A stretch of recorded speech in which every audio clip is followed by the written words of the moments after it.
Welcome to Sparks of History, where world history and Jewish history meet. Today, we're very honored to have with us Professor Richard Evans.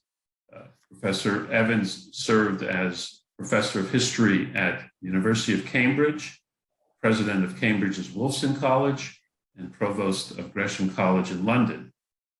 Professor Evans has authored numerous books on European and German history, including the award-winning 3-volume Third Reich trilogy.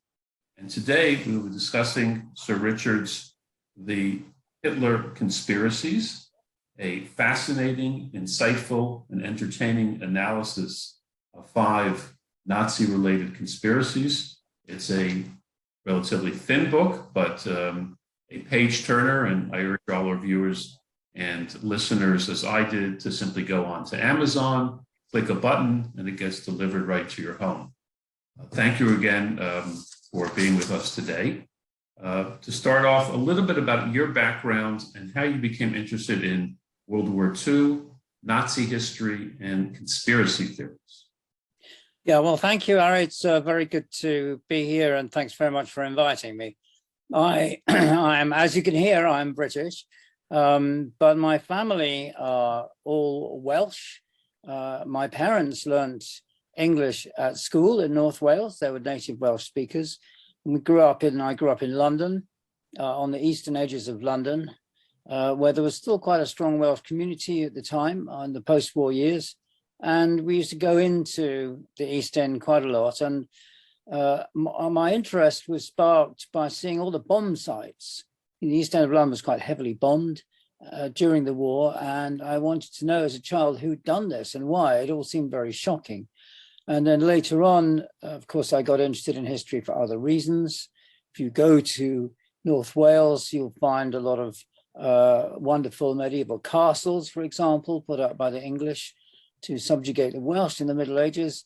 And also when I first went with my parents, there were still a lot of ruins, non-working, but recently ruined slate quarries. My grandfather was a slate quarryman in North Wales, and that also sparked an interest. And then I went to Oxford, and in the late 60s, early 70s, that was a time when German history was just opening up. The Germans had had a period of amnesia after the war. They tried to forget about it, but by the late 60s, that was all changing. And the first major works on the Nazi period had appeared. There was a big debate started up about how deep the roots of Nazism went back into German history, and that's what got me interested. And of course, when you get into a subject, you then stick with it usually.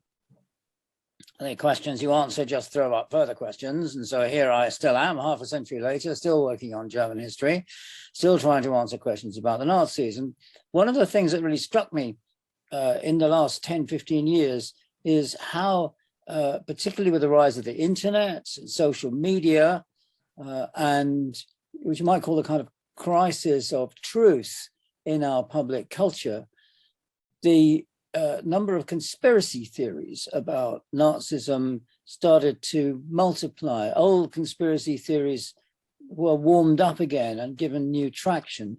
Many new books came out peddling conspiracy theories, probably more since the year 2000 than in the half century before that. So that got me really interested as I was finishing my 3-volume history of Nazi Germany that you kindly mentioned. And I raised a grant and I got a team together and we started looking at conspiracy theories in all their aspects. And it was a multidisciplinary team. We had an anthropologist, political theorist, a philosopher, an internet engineer, and so on.